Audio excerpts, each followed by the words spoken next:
Pertengahan Mei lalu, Direktorat Siber Polda Jawa Timur mengungkap sindikat penjualan kode one-time password sekaligus industri penerbitan SIM card yang menggunakan data orang lain. Jaringan ini membobol kode OTP dan telah menjual 25.000 unit SIM card yang sudah diregistrasi. Produk ini sudah pasti dijual ke sindikat pelaku kejahatan siber. Ini bisa kita sebut juga dengan home industry penerbitan sebuah SIM card, namun dia menggunakan data NIK atau data pribadi milik orang lain yang diambil dari sebuah marketplace.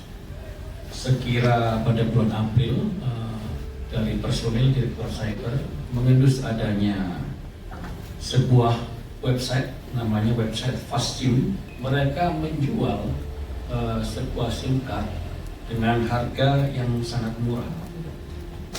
Kemudian dilakukan pengecekan dan serangkaian penyelidikan dan akhirnya bisa kita ungkap sindikat tersebut dan kita amankan dan kita tangkap di wilayah Bali. 2 orang kita amankan di Bali dan 1 orang kita amankan di Kalimantan Selatan.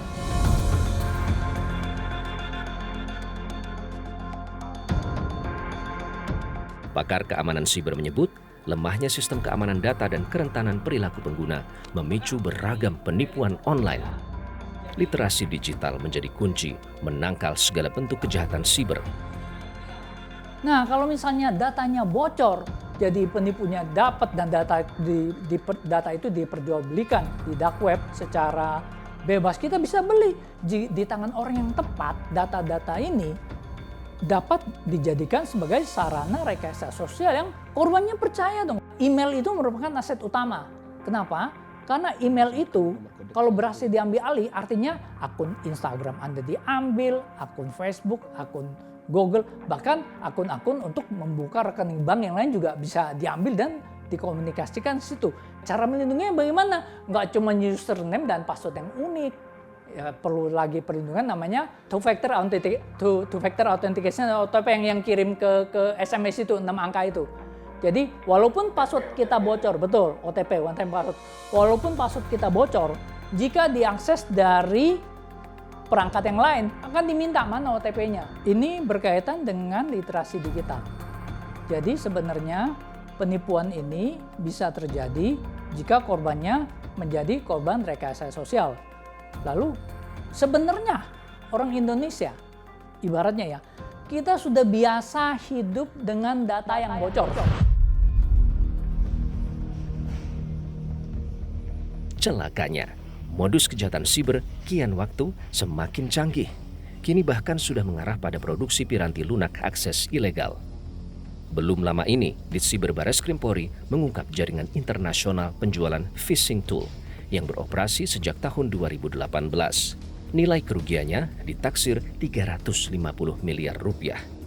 Pelaku ini dia membuat sebenarnya semacam one stop service shop begitu. Jadi orang nanti bisa membeli semacam script atau toolkit yang bisa mereka gunakan untuk melakukan tindakan ilegal, dalam hal ini illegal access, yaitu spamming, phishing, kemudian digunakan juga dalam skema bisnis email compromise. Jadi ini sebenarnya adalah salah satu kasus yang menarik karena ternyata pembuat atau pemproduksi toolkit ini berasal dari sebuah daerah yang jauh dari Jakarta, yaitu di Kupang. Ternyata kita temukan banyak sekali pembeli dari phishing toolkit ini yang berasal dari berbagai negara, yang kemudian akhirnya diketahui berdasarkan informasi dan data dari teman-teman agensi di luar, yaitu FBI, bahwa ini juga digunakan untuk menyasar korban yang berada di berbagai negara di seluruh dunia. Karena mereka yang bisa melakukan akses atau mendapatkan informasi dari virtual personal server yang berada di Dubai dan Moldova. Hampir 53% itu korban berada di negara Amerika dan selebihnya berada tersebar di seluruh belahan dunia. Nah kemudian dari data tersebut juga ditemukan bahwa ada 9 perusahaan yang berada di Indonesia. Nah, yang uniknya adalah bahwa script ini itu adalah kadang-kadang korban ini tidak menyadari bahwa sistem atau device-nya mereka mengalami peretasan. Jadi seperti ada salah satu perusahaan yang sudah kita konfirmasi, mereka ini tidak sadar bahwa email dari salah satu pegawainya itu mengalami compromise, sudah dikompromis oleh pelaku. Tapi karena kita berikan notifikasi, akhirnya segera dilakukan tindakan pengamanan. PPATK menjelaskan, sindikat scam online internasional menggunakan sistem berlapis untuk menyamarkan hasil kejahatannya sehingga lebih sulit ditelusuri. Ada dua hal dalam arti kita melihat jaringan ini jaringan masih lokal atau sudah jaringan internasional karena modus mereka akan sedikit berbeda gitu ya. Begitu jaringan internasional, mereka akan menggunakan instrumen-instrumen sudah endingnya itu masuk ke aset kripto, di mana dia menggunakan unhosted wallet untuk menyimpan asetnya. Sedangkan untuk transaksi di Indonesianya ini masih menggunakan rekening-rekening nomini, baik dari jual beli, baik dari dengan membujuk orang untuk membuka rekening lalu dikuasai dan sebagainya. Nah, ini digunakan untuk layering. Nah, integrasinya nanti melalui pola kripto. Kalau berdasarkan catatan kami, metode layeringnya itu masih di Indonesia ya. Artinya menggunakan, kan targetnya ini di Indonesia.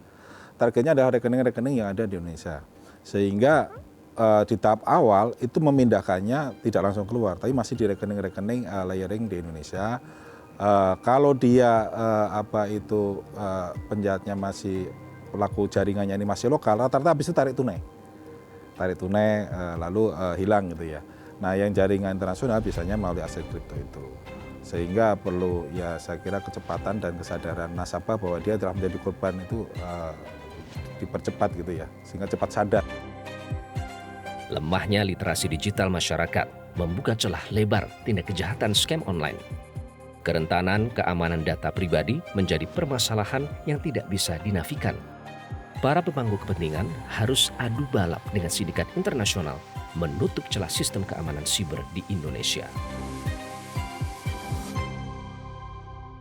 Jelajahi cara baru mendapatkan informasi. Download Metro TV Extend sekarang.